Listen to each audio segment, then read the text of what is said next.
Meu avô estava sentado em sua cadeira de balanço, mantendo o corpo rígido como de um cadáver. Seus olhos pareciam os de um cachorro velho. Seus lábios tagarelavam constantemente e seus dedos tremiam com o mal de Parkinson que consumia como um câncer. Nós dois sabíamos que não faltava muito tempo. Ele olhou para mim com seus estranhos olhos amarelos e deu um sorriso fraco.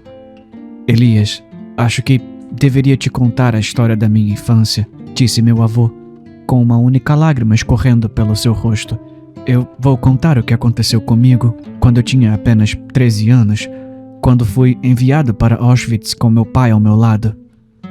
Essa é a história que ele me contou, por mais inacreditável que seja. Embora meu avô já tenha morrido há anos, a sua história ainda permanece comigo até hoje como um fardo insuportável em meu coração. Ainda me lembro do momento em que chegamos ao acampamento como se fosse ontem. Estávamos exaustos e morrendo de fome. Estávamos nos vagões de gado há 5 dias e 5 noites e não recebemos comida nem água durante todo esse tempo. Muitos dos doentes e idosos morreram no caminho.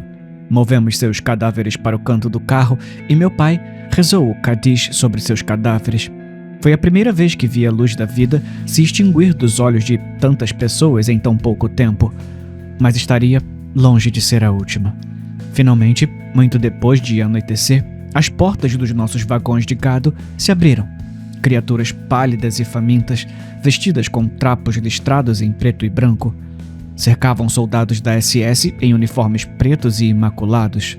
Eles sorriram, enquanto a insígnia da caveira da morte e as runas afiadas dos relâmpagos brilhavam em prata brilhante. Todos os homens da SS tinham pastores alemães cruéis que atacavam prisioneiros assustados, rangendo e mordendo o ar. Eu vi mais do que algumas pessoas sendo mordidas por cães ferozes. Eles tinham feridas profundas e pedaços de carne arrancados, e todos nós aprendemos a evitar os cães e os homens da SS tanto quanto possível depois disso. Na noite escura, formamos filas. As mulheres idosas seguravam as mãos dos netos pequenos e os filhos tentavam ficar com os pais. Seguimos em frente, mas à frente vi um homem com um uniforme preto da SS, assobiando uma música de Wagner.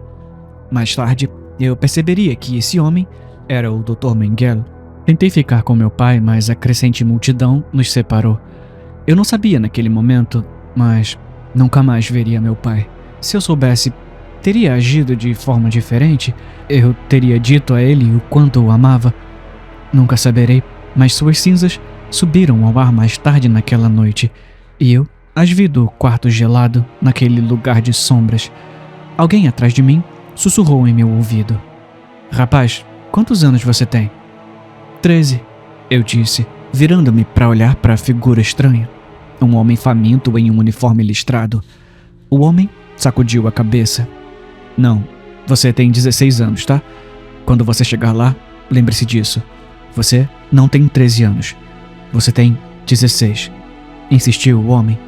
Ele fazia parte do comando da prisão que ajudava a SS a traduzir as muitas línguas que chegavam ao campo e também os ajudava a organizar os prisioneiros para o trabalho escravo ou para a morte. Eu nunca mais veria aquele homem faminto, mas segui o seu conselho. Quando me aproximei do Dr. Mengele, ele parou de assobiar por apenas alguns segundos. O céu negro e sem nuvens pairava pesadamente acima de nós. As nuvens de fumaça subindo dos crematórios com um cheiro de cabelo queimado e carne. O Dr. Mengele me deu um sorriso paternal, mas em seus olhos havia algo tão frio quanto aço gelado, escondido logo abaixo da superfície. Eu podia ver, podia sentir no ar, quase podia sentir o cheiro irradiando de sua pele. Isso enviou água gelada correndo pelas minhas veias. Olá, filho, ele disse com uma voz calorosa enquanto dava um leve sorriso, embora seus olhos não sorrissem, e quando eu penso nisso, sua boca também não. Qual é a sua idade? 16, eu disse com confiança, olhando-o diretamente nos olhos.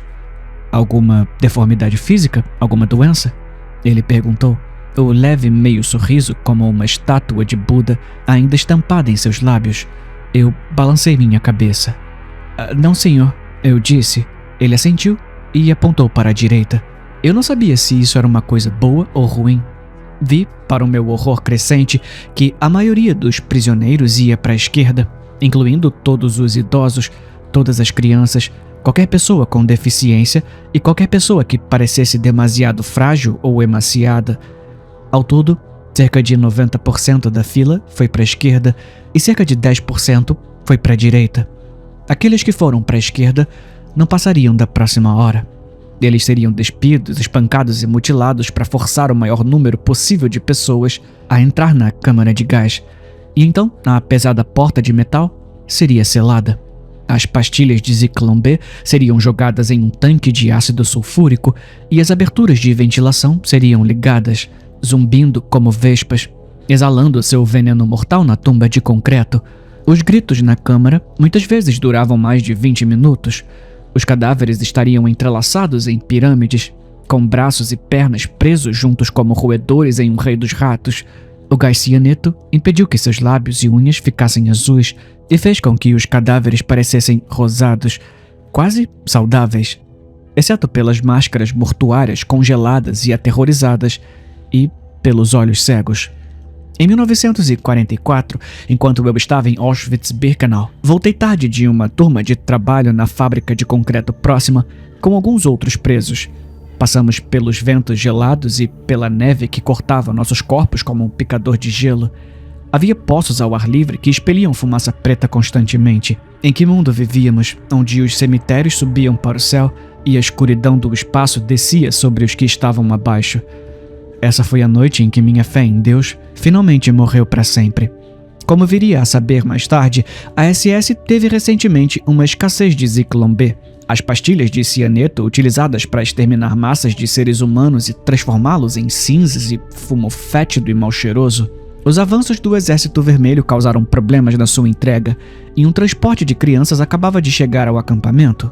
Os homens da SS e os capos carregaram estas crianças, a maioria das quais não tinham mais de 7 ou 8 anos, nas caçambas de 2 caminhões basculantes, espancando-as com cacetetes e dando-lhes pontapés e socos. Quando as crianças chorando e ensanguentadas finalmente foram acomodadas na traseira dos caminhões basculantes, eles fizeram com que os motoristas as levassem em direção ao inferno de corpos em chamas. Observei horrorizado enquanto eles lentamente inclinavam as camas para baixo. As crianças começaram a sair com gritos horríveis e miseráveis. Elas caíram no poço de fogo. Observei seus cabelos queimarem, suas peles escurecerem e chiarem, as gotas de gordura derreterem e escorrerem de seus lábios estridentes. Alguns deles tentaram rastejar para fora, mas os homens da SS, vestidos de preto, deram a volta com longos bastões e empurraram as crianças meio mortas e contorcidas de volta para as chamas abrasadoras. Meu neto, te digo a verdade que foi isso que vi com os meus próprios olhos, ouvi com os meus próprios ouvidos quando tinha apenas 13 anos. Os gritos das crianças queimadas duraram 15 ou 20 minutos. Parecia que, naquele momento, estávamos no centro do universo. Deus morreu. Ele assassinou a eternidade e nos deixou sozinhos neste poço sem fim de sofrimento e morte. Eu sabia que não havia justiça, e se Deus era real, então ele era mau ou louco. As estrelas distantes de luz branca e fria pareciam virar-se e olhar para nós, para todos nós, tanto os vivos como os mortos. O vento passou por nós, gritando com as vozes dos condenados. Às vezes, tarde da noite, acho que ainda ouço aquelas crianças gritando enquanto seus corpos queimavam e escureciam. Não é de admirar, então, que eu quase nunca durma, e quando durmo, acordo gritando enquanto montanhas de cadáveres pálidos e em chamas passam pela minha mente. Um dia, durante a seleção, consultei novamente o Dr. Mengele. Ele me olhou de cima a baixo e escreveu algo em uma prancheta. Mais tarde naquele dia, o capo me disse que eu seria transferido para a enfermaria médica. A enfermaria médica? Eu perguntei, confuso. Por quê? Eu não estou doente. O doutor solicita sua presença, disse o capo sarcasticamente, fazendo-me uma pequena reverência. Ele era um homem gordo com um rosto de bulldog e mãos vermelhas como as de um açougueiro. Ele adorava espancar e roubar os prisioneiros sob seu comando. É melhor ir se movendo, escória. Rápido. Leve essa sua cara imunda para o quartel médico. Eu não precisei ser informado 2 vezes. Eu rapidamente me afastei, constantemente olhando para trás para ter certeza de que nenhum golpe de suas mãos gordas cairia sobre minha cabeça. Abri caminho pelas barracas de madeira vazias que funcionavam como nossas casas para esqueletos ambulantes de homens cujos corpos estavam congelados e moribundos. Dentro desses alojamentos, muitas vezes ficávamos tão amontoados nas tábuas duras de madeira que um homem não conseguia se virar durante a noite sem que todos os outros homens na fileira tivessem que se mover. Mas quando o frio congelante do inverno chegou e só tínhamos cobertores finos e nossos trapos listrados em preto e branco, o calor corporal dos outros nos impediu de morrer congelados. Pelo menos parte do tempo. Cadáveres eram retirados dos quartéis todas as manhãs, prisioneiros que morriam de frio, de fome, de disenteria ou doença, de espancamentos, assassinatos e suicídios. Era como um fluxo constante de morte, uma cachoeira de esquecimento avançando. Os cadáveres vieram, mas o fogo os consumiu avidamente e exalou apenas uma fumaça negra e fétida em resposta. Entrei no quartel médico, sentei em uma cadeira, esperando. Vi meu amigo do comando de trabalho, Moshe. Seus olhos escuros e sérios olhavam através de mim, como se ele não me visse. Ele tinha um nariz reto e maçãs salientes no rosto aristocrático, embora agora parecesse tão pálido e faminto quanto eu, não mais do que um saco de ossos envolto em pele e coberto com trapos. Eliezer, disse Moshe, percebendo de repente que eu estava lá. Você também foi escolhido para isso? Balancei a cabeça severamente, sem saber a que ele estava se referindo, mas sentindo em meu coração que não era nada bom. Afinal, nada de bom veio deste acampamento, nada além de fumaça fedorenta e cinzas saiu dele. Nada além do furacão de almas arrancadas para longe nas correntes do Ziclombê veio desse lugar. Você sabe por que estamos aqui? Eu perguntei, inquieto e nervoso. Olhei ao redor e vi uma sala médica limpa e bem abastecida, com uma mesa cirúrgica no meio. Havia beliches nos fundos do quartel médico onde moravam os sortudos. Recebemos até rações maiores de pão de serragem e sopa aguada. O Dr. Mengele nos quer, disse Moshe simplesmente, e seus olhos olharam através de mim novamente. Sua mente parecia se afastar, muito longe deste mundo de sofrimento. O meu corpo emagrecido ainda assim era tão pesado. Parecia que o peso de todo o universo estava contido naquele corpo. Eu desprezava aquele corpo, aquela coisa faminta e doentia que me seguia como uma sombra. Eu queria me livrar disso, ver a realidade mais elevada sem um corpo, ver a verdade sem esse sofrimento e agonias constantes, a fome e o frio constantes, os espancamentos e o fedor da morte. Mas não era para ser. O Dr. Mengele entrou no quartel alguns minutos depois, cercado por enfermeiras vestidas de branco. Ele olhou para mim e para Moshe. Seus frios olhos azuis brilhavam com inteligência. Ele sempre mantinha seu uniforme preto da SS perfeitamente limpo e passado. Dava a impressão de que algum cavaleiro negro de uma história perdida da Idade das Trevas tinha acabado de entrar. Ele segurava uma prancheta na mão. Ele olhou para baixo, franzindo a testa. Então, ele falou em alemão entrecortado. A9971 e A991. Vocês são obrigados a participar de um experimento médico que testará os efeitos de certas drogas no corpo. Faremos isso sob a autoridade do Grande Reich alemão e do nosso Rassenführer SS Himmler. Você ficará aqui no quartel médico até que o experimento termine, disse o Dr. Mengele. Assim que terminou, ele caminhou rapidamente até a sala escura com a mesa cirúrgica. Ele voltou com 2 seringas cheias de um líquido preto que brilhava com arco-íris brilhantes. Ele veio até mim primeiro. A9971, seu braço, por favor, exigiu o Dr. Mengele. Eu estendi meu braço. Ele aplicou um torniquete. Quando a veia latejou como um verme gordo, ele enfiou a agulha dentro e pressionou o êmbolo. Senti algo como lava rasgando meu corpo, enquanto minha respiração ficava presa na garganta. Achei que estava sufocando e morrendo. Meu coração batia tão rápido no peito que temi que explodisse. O Dr. Mengele caminhou até Moshe quando minha visão ficou branca. Eu gemi, meus dentes batendo, e então caí de frente no chão de madeira. Devo ter perdido a consciência porque, quando acordei, já era noite no quartel médico.